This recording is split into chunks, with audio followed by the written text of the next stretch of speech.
Hello mga kapatid! Welcome to our channel! Kamusta? Okay, ito si Glenda, I'm your classmate. And sa araw na ito, napakaganda po ng topic natin. Magkukwento ako. Alam niyo ba, nung isang araw, yung topic natin, pati nag-record ako ng video, radiation. After ko ma-publish, may nag-message, Ma'am, gawa ka ng ganitong topic, radiation. Natuwa ako kasi yung tinatanong niya ay nagawa ko na. Yun, sakto yung need. Ngayon naman, ang piniprepare kong topic para sa atin ay mga pag-uugali na makakatulong para maging magaan ang ating cancer treatment season. Okay? 12 pag-uugali. Tapos may nabasa akong comment kanina. Sabi ko, uy, pwede natin tong isabay. Okay, pwede natin tong isabay sa topic na to. Tungkol tayo sa pag-uugali, ha? Importante po yan. Kahit sa amin, sa kumpanya namin, mas pinipili ko yung magandang ugali. Talent, skills, pwede i-develop yan. Ang ugali, hindi. Nasa character yan ng tao. Internal yan. Likas yan sa tao. Okay? So, babasahin ko ngayon kasi ang goal natin dito sa channel natin ay makapagdamayan tayo kahit hindi po tayo nagkikita-kita, ay kahit papano sa pamamagitan ng internet, makakapagdamayan tayo and we can share insights sa mga pinagdadaanan ng bawat isa. Okay? Babasahin ko yung tanong ni kapatid and then I will share with you 12 pag-uugali na makakatulong para mas maging magaan ang ating gamutan. Okay? Ito muna yung sabi ni kapatid. Good PM, ma'am. Under ng chemo ang pamangkin ko. Katatapos lang yan ng first cycle. Sa May 2 pa ang next chemo niya. Kaso bakit nag-iiba ang ugali niya? Nawawala siya sa sarili, nag-wild, sige salita ng kung ano-ano, tumatawa, at nagsisisigaw, hindi makakilala minsan. Ano kaya ang nangyayari sa kanya? Okay, ito ay extreme case at sinagot ko na to si kapatid. Mamaya i-explain ko pa to ng further. Marahil tayo hindi naman ganito ang case natin. Pero ito kakaiba to. Marahil tayo ay dumadaan sa chemo pero in a way medyo nag-iiba rin yung attitude natin at ito'y nangyayari. May nagiging masungit, mainitin ng ulo kasi nga ang sakit 'di ba ng pinagdadaanan natin. Ngayon, pagdating po sa gamutan, ang laking factor po ng magandang behavior. Okay? Nagsisimula ito sa loob, hindi po yung pakitang tao. Pag maganda ang behavior natin, gumaganda ang sistema ng katawan. In fact, ito lang yung simpleng pag-uugali, pagpapatawad lang, nag-iiba ang brainwave ng tao ayon sa pag-aaral. Yung pagiging grateful, nag-iiba rin ang immune system ng tao, nag-i-improve. So, ang ugali ay importante dahil sa behavior natin. Alam nyo, dahil dito pag maganda ang ugali, makakakuha po tayo ng maraming unexpected na tulong kasi nangyari po yan sa akin. 'Di ba? Hindi po natin yung gagawin para tulungan niyo ako. Hindi po ganoon, kundi dahil ito ang tama, ito ang nararapat at nais natin na mas maging magaan kahit papaano ang ating gamutan.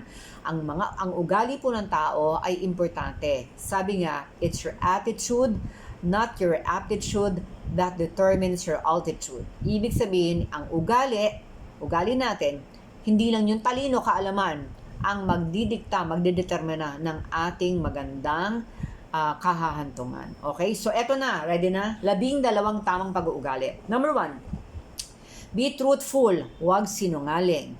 I'm not talking about posting everything on Facebook. Ito ang classic example. Ang tinutukoy ko rito yung hindi pagsisinungaling at hindi pagpipretend or pagpapangga. Nung trust 2 pa ako, 2029, pumila ko sa isang government agency at nakita ko, meron dong isang tatayish, nakasuot ng fit na pantalon, tas ginunting-gunting, nakabaston, para magmukhang kaawa-awa. Halatang ginunting-gunting kasi ang linis ng pagkakagunting, hindi tas-tas-tas-tas. Ngayon, talagang paawa yung lakad ni tatay.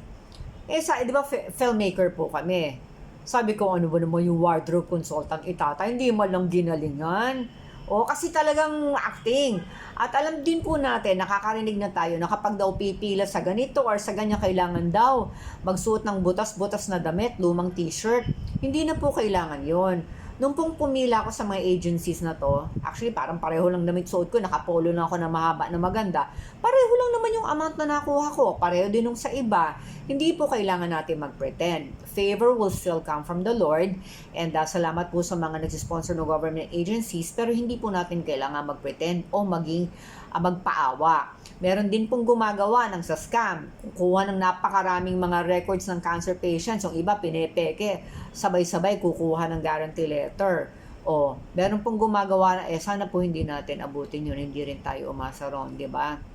Kailangan po truthful tayo. Okay, number 2, be eager to learn. Pero hindi lang yung learn tayo ng learn, kailangan alam natin paano pumili ng papaniwalaan, ng information. Minsan na-amaze ako kasi ang nakikita ko is sometimes we follow personalities. Hindi na yung facts. Kapag ang nagsabi ay sikat, maraming following, pinapaniwalaan natin without even verifying. Pagdating po sa pagkain, i-search nyo na sa PubMed. Kunyari lang. Pag sinabing malansa, bawal ang malansa, anong malansa? Dapat alam natin detalye. Isda ba yan? Chicken ba yan? O, isda natin, mag-focus tayo. Bakit bawal ang isda yung lansa? Anong mali doon? Anong mali? Ano po ang proof? Ang alam ko, ang ayaw ng ang kalaban ng cancer patient sugar. Lansa? Saan? Anong katibayan? Kung ang pinag-uusapan naman natin ay mercury, ibang usapan yon. Pero, lahat ba ng isda? Ang isda po kasi may 3 kategorya. Merong low in mercury, merong medium, merong high. Yung pong low in mercury, pwede yon. Okay? At ang sample nun, tuna, salmon belly. Ako pinapasimple ko lang buhay ko. Paulit-ulit lang isang kinakain ko, salmon belly lang.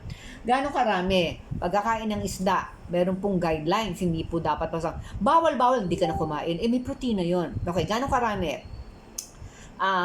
Deck of cards, ganito kalaki per meal. Deck of cards, ilang beses in week, 3 times lang kasi nga kalaban natin yung mercury. Pero masustansyang isda kasi maganda, may protina, merong omega-3. Okay? So, aalamin din po natin yon. Kailangan marunong tayo mag-sanitize ng information. I-search nyo na. Is fish bad for cancer patients? Kasi merong mga ang dami ng doktor na mga nagsasabi. Ang narinig ko nga recently, plant forward. Hindi lang plant-based, plant forward. Ibig sabihin, mas maraming gulay, greens, iba't ibang gulay, eat the rainbow, and then prutas, pero kakain ka pa rin, pwede pa rin ng protina tulad ng chicken at fish. Kasi kailangan din ng protina sa katawan. Of course, meron din protina galing sa gulay. Pero ang pinupunto natin dito is, pag may nagsabing bawal, talaga, wag po basta-basta maniniwala, alamin kung bakit, at matuto tayong mag-research. PubMed, hanapin nyo na doon, okay? And recently na nakita ko, kasi kumakain ako ng gulay, sabi wag daw i-blender ang gulay kasi daw yung mga molecule, something, papanoorin ko pa yung buong explanation. Ano sabi biochemist? But before that, napanood ko yung explanation. Isang cancer personality, cancer thriver, ang ginagawa niya, biniblender niya cucumber, celery, what else? Na siyang spinach, may kale, tas may prutas, may avocado, and she is a survivor of cancer. Ay, not a survivor, she is a cancer thriver. Yung cancer, meron pa rin siya, pero 21 years na siyang, may tumor na stage 4, buhay pa rin siya, very healthy, ang ganda-ganda. So, kanino ako maniniwala? Di doon, sa 21 years ng survivor, pipili pa rin tayo. Pero minsan, wala sa kaliwa o sa kanan ng tamang sagot para sa atin. Minsan tayo ang magde-decide. Tayo gagawa ng sarili nating meal plan. Okay? So, hindi lang eager to learn, kailangan marunong tayo magtanong. Hindi basta madaling maniwala. Skeptical dapat, mag-search. Okay? Number 3, be careful with our words. Words of power. And the moment we open our mouth, niya kung ano-ano na ang lumalabas. Minsan, may tang ulo natin. Okay, ganito. Meron ako narinig na kwento na nung na-diagnose siya ng cancer many years ago, meron siyang na-hurt na church leader. Nung na-diagnose siya, nag-pray siya, nag-sorry siya, humingi siya ng tawad sa mga tao na napagsabihan niya ng masama o yung may nagawa siyang kasalanan. Tapos, actually ngayon, survivor na siya ng stage 4 cancer, terminal. 40 years na siyang survivor. Ngayon, may kukwento akong personal na experience, okay? Itong channel natin, 99.99999% ng mga followers po natin ay mababait, magagalang, at gustong matuto, okay? At very grateful. Meron pong isang naligaw na comment, okay? Ang sabi po rito, at nabasa ko rito, tungkol to sa video natin na isa, yung sa prutas. Okay. Ito, dalawa yung message na, sasabihin ko lang yung yung second message muna. Ma'am, paano po yung mahirap na kababayan natin na wala sa budget ang mga pinagsasabi mo? Pinagsasabi, he used that term. Ang hirap po sa ating government, hindi sila focus sa ating kalusugan ng mga kababayan natin. Parang ganon, okay? Ang term na talaga nag-attract na ito, okay lang magtanong paano yung wala sa budget? Gusto ko yung tanong, pero yung term na pinagsasabi. Yung term po na yan, be careful with our terms. Kasi una, babae yung sinusulatan niya. Okay? Hindi yan dapat ginagamit na term na because it's very rude. Miski sa inuman po, baka po tayo mapaaway pag yan ang ginamit. At ito po, bigyan ko lang po kayo ng konting silip kung paano ginagawa itong mga pinagsasabi. Alam niyo po ba, minsan, 5 araw kong kailangan aralin ang isang material, ang isang video, isang topic. 5 araw. Pero bukod pa doon yung research na tumatagal, cross-referencing, multiple materials, interview with doctors, interview with patients, sometimes I have to interview nurses, and kailangan kong aralin yan, back and forth, kasi pag nag-shoot ako ng video, hindi ako nag-e-edit. Kailangan tuloy-tuloy yan at walang mintis, walang mali. Minsan, pag na-shoot ko ang video at hindi ko nagustuhan, pinapanood ko. So, shoot ko ulit, hanggang magustuhan ko. Minsan may mga sinushoot ako 4 times. Nangyari yan once. So, may 4 times akong sinut, may isa naman. Eto, itong sinushoot ko ngayon, second na to. Okay, kasi may mali ako kanina, may hindi ako na-typean. Inulit ko. Ganon kaingat. Pangalawa, okay? So, alam niyo na kung anong prosesong dinada. Pangalawa, may times I have to order book from the States and we pay in dollars.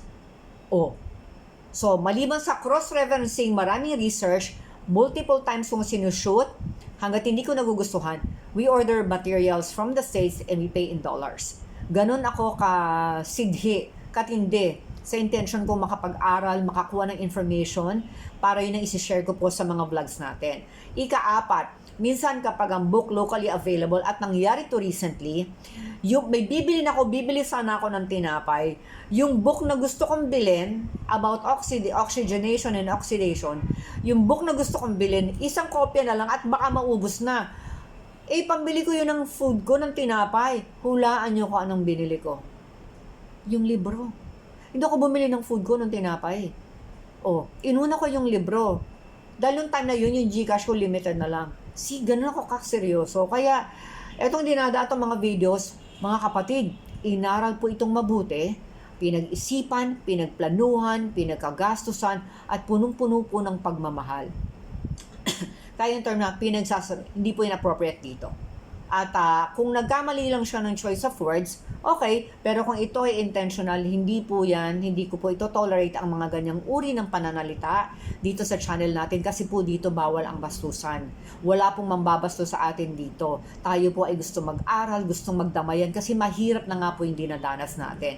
Pangalawa, doon po sa hirap sa ating government, hindi nila focus. Okay, kung tayo may ang sa gobyerno, alin? Ang daming sangin ng gobyerno, kliyente namin, government agencies. Kung ang complaint natin sa DOH, mag-email po sa DOH or mag-message kanilang messenger. Wag dito sa vlog na to magsasalita ng hindi maganda. Or, Malacanang ba? Mag-email sa Malacanang. Doon po, pwede po kayong magsadya doon mag-interview. Okay? Pero ang sa akin lang po, yung kalusugan natin, responsibility natin. Dahil, tayo ang may dala ng katawan natin, tayo pumipili ng kakainin natin, ng iinumin, anong oras matutulog, kung mag-exercise tayo, hindi.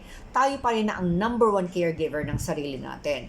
Okay, may tulong tayo makukuha sa gobyerno, pero dapat we have to take responsibility then for our own actions, for our own well-being. Okay? And then, kasabay nitong nauna dito sa message na to, by the way, yung mahihirap na kababayan natin, yung walang pang budget, ang topic ko po noon ay prutas. Dala sa my check, lahat ng prutas po na yon, walang nagsasabi doon na sa mga nagtitinda, pang mayaman lang to, hindi ka pwede, pang mahirap, hindi ganon. Ano ba ang mahal? Ang iisip ko lang yung mga prutas na, alam nyo ba yung mga nabanggit na prutas doon? Kaya natin kailangan pag-aralan yung mga prutas na yan. Kasi ang topic doon is papaano hindi mag-spike yung sugar, hindi ka yung magagatungan pa yung cancer doon sa kinakain natin prutas. So, eto yung guidelines. At dapat alam natin yan kasi kahit mag-chemo, surgery, radiation, chemo, surgery, kung ano man ang mauna doon, Walang garantiya na hindi babalik ang cancer hanggat hindi natin inaayos yung breeding ground ng cancer, which is our bodies. Kaya nga tinuturo natin yun dahil paulit-ulit ang gastos natin sa chemo, radiation, surgery, kung paano din ang balik ng cancer dahil ang pinagkakakain natin ay napakatatamis at mataas ang glucose or mataas ang glycemic index. Kaya po yan ang tinuturo natin. Wala po yung pangmayaman. Kunyari, pag-usapan natin blueberry, mahal, 600, 1 kilo, pero may pambili ng cellphone, 10,000 pesos. Pero walang pambili ng blueberry. At hindi naman kailangan blueberry, dalandan. Magkano ho ba ang dalandan? Napakamura lamang po niyan sa palengke. Kamyas, minsan nga napipitas lang. Maraming pwedeng kainin prutas. Hindi po kailangan yung mga ganitong pangmayam. Wala pong ganon. Sa channel ko sa channel natin na ito, wala po ditong sinisino, walang mayaman, walang mahirap, pantay-pantay po. Dahil ako, in my personal life, ang advocacy ko po, pantay-pantay din, walang mahirap, walang mayaman, sexual abuse, cancer, mental health, lahat po yan ay para sa lahat. Okay? So yun. Ngayon, itong comment na, may nauna rito, nasa itaas lang po ang kapangyarihan sa lahat. Okay, nag-mention ng Diyos, pero dahil meron ng term na nalito ko dito parang if you will talk about God, make sure you know how to treat people right. Kahit po anong religious natin, kung hindi rin po tayo marunong magtrato or makipag-usap sa ibang tao na may paggalang, baka malito lang po. We have to be consistent. If we want to pledge allegiance to God, sana makita rin yun with the way we show respect for other people, with the way we treat other people. So, habang pinag-uusapan natin to, ako rin matuto tayong gusto ko sa buhay, nagkakamali tayo, matututo tayo, maging magalang tayo sa ating pakikipag-usap kahit yan ay typewritten. Huwag nating allow na ating mga sarili, magkamali tayo, magamit natin ang anonymity ng internet dahil hindi tayo nakikita, hindi tayo kilala, hindi alam mukha natin, hindi alam bahay natin, para makapagsalita ng mga bagay. Basahin nyo sa Facebook, minsan may nag-aaway-away. Kasi nagko-comment, minsan kiniklik ko yung mga tao, nagsasabi ng masama, namimintas ng artista, pero meron silang religious post. Sabi ko, my goodness. Minsan nakikita ko ang mga tao puro mababait. Minsan puro mga negative. Sabi ko, may dalawang grupo ng tao sa internet. Huwag po nating tularan yon. Maging maingat tayo sa ating pakikipag-usap, sa pagsasalita, whether in person or when we post comments on the internet. Tayo dito, channel na to, Cancer Community, ang mga tao ay may pinagdadaanan na. Nabasa ko pa naman to, kakagaling ko lang yata ng yung kakaano ko lang ng radiation, pagod na pagod ako at hindi pa ako okay. Huwag nating hayaan na yung mga salita natin ay makadagdag sa energy na nagbibigay ng kabigatan sa buhay ng ibang tao. Lahat po tayo sa cancer community may pinagdadaanan ng mga pagdurusa. Gawin na lang po natin yung mga comment natin, makapagpalakas ng loob ng bawat isa. Okay po ba? Okay. Be careful with our words. Number 4, be respectable. Maliban sa with the way we speak, with the way we carry ourselves. Kagalang-galang. Minsan nagpunta ako sa isang agency, meron akong nire-request, pinapakiusap.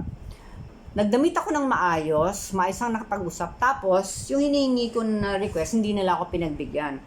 Okay lang, hindi na ako nagdrama, hindi ako bakit ganun? Pumunta, tapos yung may sinetal ako doon, may payment ako. Dahil maayos ang bihis ko, maayos ang makipag-usap, lahat sila ma'am. Ini-English pa nga ako nung isa. Kasi may nasabi yata akong sentence sa English. Akala, hindi ako marunong mag-Tagalog. Ini-English na ako, natutuwa naman ako. Kasi magiliw silang makipag-usap. Be respectable. Yung kagalang-galang. May isa pa akong kukwento. Recently po, meron ako nag-experience sa isang kliyente ko. Nagkamali sila, hindi nila ako binayaran ng tama. Less than 10% ng rate ko yung binayad nila sa akin. Nagkamali sila on all counts. Ang maling gawin ay mag-rant ka sa Facebook yung magpaparinig. Ano ba naman yan? Ganyan-ganyan. Or mag-rant ka sa page nila. Ano ba naman yan? Ganyan. Ang ginawa ko po, sumulat ako ng email. 4 pages in English. Hindi kailangan English Ako lang in English. Kasi express ko mabuti yung sarili ko in English. 4 pages. Dahil respectful at respectable yung pagkakakondak ko sa sarili ko, yung pong nagbasa na kanang kamay ng pinaka-head ng grupo na yon, Nung araw na nabasa niya, ay nasa ospital siya, nagbabantay ng kanyang nanay na may karamdaman. Kung nagtatalak ako, di nakabigat pa tayo, may pinagdadaanan din pala yung babasa. Pero dahil maayos ang aking pagkakasulat, I conducted myself in a very respectful manner. Alam niyo bang inaksyonan, pinakausap sa akin yung abogado nila na napaka-busy, binigyan nila ako ng panahon. At kahit medyo tumagal, nabigyan ng aksyon. Hindi nga lang yung actual rate ko ang naibayad sa akin, subalit nagawa nila at very apologetic. See, we have to conduct ourselves in a very respectable manner. Okay? Para din po, makuha nating treatment ay mayroon ding paggalang. Alright? Number 5, be specific. When typing, when asking questions, kunyari, may nag-message sa akin, Ma'am, may sugar po may sugar po sa ulo. Sugar? Ba't may sugar sa ulo? Yung pala may sugat po sa ulo. Itatype natin maigi. Pagka magtatanong, minsan may gap sa isip natin. Kunyari, etong recently nag-radiation ako. Ang ganda ng ginawa ng doktor. In-explain niya sa akin na ganito ang gagawin. Tatargetin natin to, tatargetin natin ito at ito. So, nung tapos na yung radiation, Ma'am, sasabi ko, Doktora, may tanong ako sa isip ko, tinype ko 1, 2, 3, 4, 5. Be detailed, specific. Ano po ba ang mangyayari sa mga bumps? Ito po ba ay magda-dry up at magfa-flatten? Or ano mangyayari? Ito po ba ay magda-dry up at mawawala? Ang explanation niya, magfa-flatten yan. Okay, pero may iba pa ako mga tinanong. Ngayon nalaman ko na ang explanation ay dun sa gamot, para siyang pag ginagamot nyo, nagsusugat siya, pag pinil off mo, numinipis ng numinipis, tuwang-tuwa ako, nagdi-disintegrate siya. Tuwang-tuwa ako kasi kailangan kong alam ng detalye kasi nagsusulat ako ng update sa aking mga pastor. So magandang detalyado po tayo magtanong para detalyado rin po tayong mag-explain. Hanggat may tanong sa isip natin, wag tayong titigil ng kada tanong. Okay? Be specific. Number 6, be analytical. Pag may mga napapanood sa video, social media, wag kagad maniniwala. Kunyari, nagbebenta sila ng gamot, ginamit ang video, in-interview ng isang artista, ini-interview ng isang personality. Ang pinopromote nilang ay gamot. Pero ang ginawa, yung gamot na yon ay may dahon na counterpart. Hindi ko masyadong nagpahanap ako ng dahon. Teka muna, sabi ko. Check ko nga ito. Una, ang pinopromote nila, nung time na yon ay parang hindi naman, cancer. Pangalawa, nung chinek ko, hinanap ko sa YouTube yung interview na yon mismo ng artista at yung TV personality na yon. Alam nyo ba, ang pinopromote nilang gamot ay hindi yung binebenta dun sa social media, kundi mga halamang gamot at nahanap ko yun sa Ongpin. Yung doktor, in fact, isa pa nga sa mga viewers, sa mga followers natin, nakita ko dun. Nandun mismo yung mga doktor, mag-aamang doktor. Ngayon, siguro may nagreklamo dun sa Ang ginawa nila, yung page nila, channel nila, pinalitan nila nung pangalan ng doktor na mismo. Pero, kung hindi tayo maurirat, mapapabili tayo ng mapapabili ng mga gamot na yon. Kanina na naman, may nakita na naman akong scam. Ito daw, doktor na to ay dinedemanda ng isang government agency. In-interview daw nitong artista na ito at ang pinag-uusapan pera. Binasa ko. Magdedemanda. Yun pala ay promotion ng Bitcoin. Pero dahil sinabi, ang nakalagay doon is, bago mawala itong link na ito, kasi papatanggal to ng ganitong something agency. Parang sinasabi, bumili na kayo ng Bitcoin. Sabi ko, my goodness. Nagsisinungaling sila. At kung hindi tayo magiging matalino, maloloko tayo at maloloko. But the thing is, marami po sa atin ang minsan hindi natin nababasang mabuti. Ini-encourage ko po kayo na bago natin paniwalaan ng mga napapanood sa social media na babasa, basahin mabuti at titingnan nyo yung bakit nila to ginagawa. May psychological manipulation. Bago tanggalin ng ganito, mag-sign up na kayo, ganyan. Tapos yung catchy, ide-demanda pa si ganito, si doktor ganito. Gosh, Diyos ko. Habang tumatagal, Nakakalungkot kasi parang pasama ang ugali ng maraming tao. Kung kumita sila sa ganon, maipapakain ba nila yun sa kanilang mga pamilya ng may dignidad? Diba hindi? So kahit konti lang pera natin, basta pinaghirapan natin ng maigi, okay na yun. Alright? Okay na yun. Alright? At B, analytical. So that's number 6. Number 7, be a blessing. Kung may natira kayong knockers, bonnet, or something ipamigay. Kung may natitira kayong medyas or jacket na pwedeng gamitin. Kung may extra kayong kumot. Sa mga support groups nyo, may extra akong kumot dito. Gamitin mo pag nagkikimo ka. Pasundo mo na lang dito. Pa-pick up mo na lang dito. Ganun. Kung anong pwede itulong, mag-share ng blessing. Dito po, mag-comment kayo dyan. Encourage nyo ang mga bawat manonood ng video natin, lahat ng followers na. Encourage nyo po, be a blessing. Kung may extra pera, mag-abot. Yung shake hands natin, merong nakalakip doon na kahit 100 man lang or something. Be a blessing. When you bless, seed po yan, tutubo yan. Pero hindi tayo magbe-bless sa gusto natin, mabless din tayo. Parang self-centered yun. Mag-bless tayo because we want to help. End of story. Kahit ma-bless back tayo or hindi, basta nakatulong tayo, goods na po yun. And maganda rin po minsan magvo-volunteer tayo, okay? Ako po, hindi ko nasabi ko ano yung mga ginagawa ko. Pero nakakatulong po to sa health. Yung iba po nagvo-volunteer sa orphanage, yung iba nagvo-volunteer sa mga cancer centers, okay? Medyo dumidilim na pero nagkakakitaan pa rin naman tayo. Okay, game. Next, be kind. Sa pakikitungo, makipagkwentuhan sa mga fellow patients. Kumusta ka kapatid? Pwede ba kitang ipagdasal? Be kind. Kindness goes a long, long way. Nung nasa New York ako dati, meron akong nakausap na police. Nasa Times Square ako. Lumabas ako sa pila, bawal bumalik. Nakiusap ako sa police. Sinabi ko, Sir, I traveled more than 8,000 miles all the way from the Philippines just to see this. Yung ball drop. Please, allow me to go back. Do you have photos? Were you inside already? Sabi ko, yes, I have photos of the streets. Pinakita ko. Sabi niya, tapos in-explain niya, we're already tired. If you had been arrogant, sabi niya, I wouldn't have let you in. I wouldn't have let you back in. But because you were kind, sabi niya, kindness goes a long, long way. So, yun. Kindness goes a long, long way. Maging mabait po tayo sa ating pakikitungo. Be thankful sa lahat ng mga blessing. May nagatid sa atin ng pagkain, may nagbigay ng kung ano, simple, medyas, kung ano man, be thankful. Be thankful po. May nagpadala sa atin ng prutas, mangga, avocado, dalandan. Ipo sa Facebook, salamat po kay kapatid na ganito, kay sister, kay ma'am ganito, salamat po. Mag-post. Magpasalamat po. Okay, alas sabihin nilang wag na. Ang pagpapasalamat, kapag thankful ka, parang yung immune system mo nag-i-improve. Gratefulness, kaya yung book natin, Stage 3G, Great Grace and Gratefulness, nakakatulong po sa ating health ang pagpapasalamat at nagagalak ang Diyos pag nagpapasalamat tayo. Okay? Number 10, be prayerful always. Pray. Pray to God.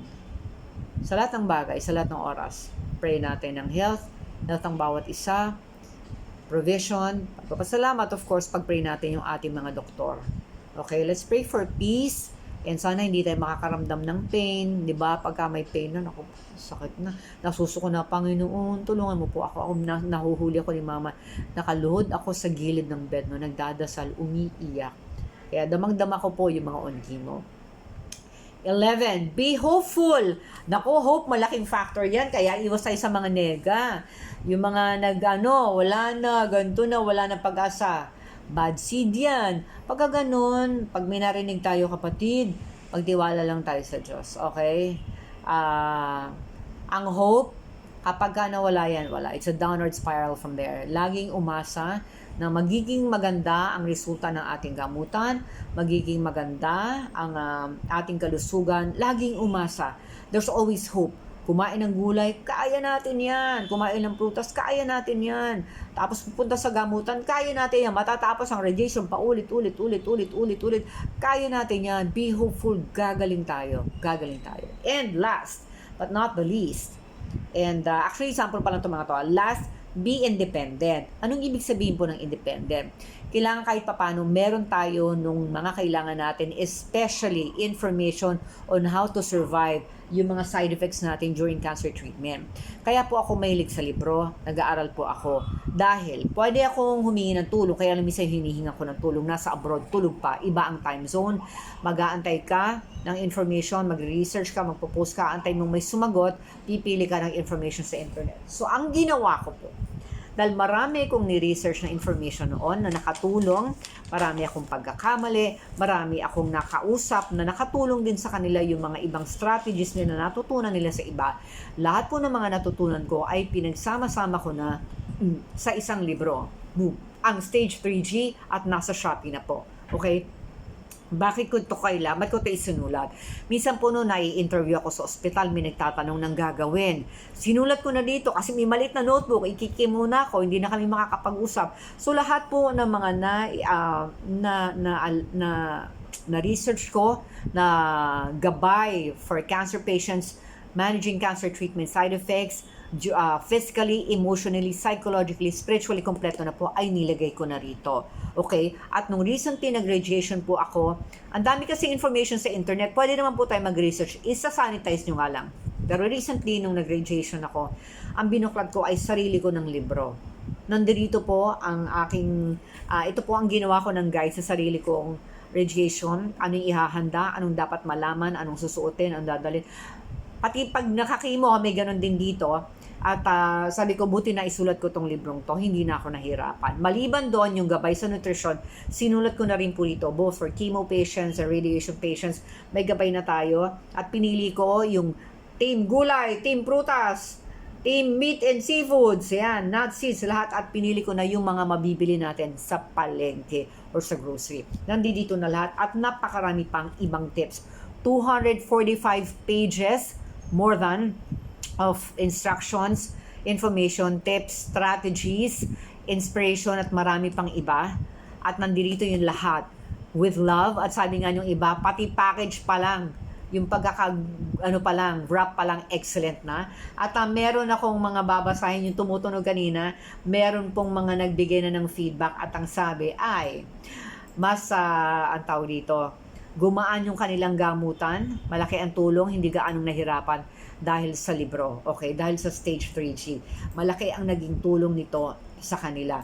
Kaya mga kapatid, kung gusto nyo magkaroon ng kopya ng Stage 3G, all you need to do is find it on Shopee. Nasa wall ko ngayon, nakapost yung link, or find it on Shopee. Stage 3G, Shopee. Nando doon, makikita nyo kagad. Summer ngayon, discounted 20%, not 5, not 10, but 20%.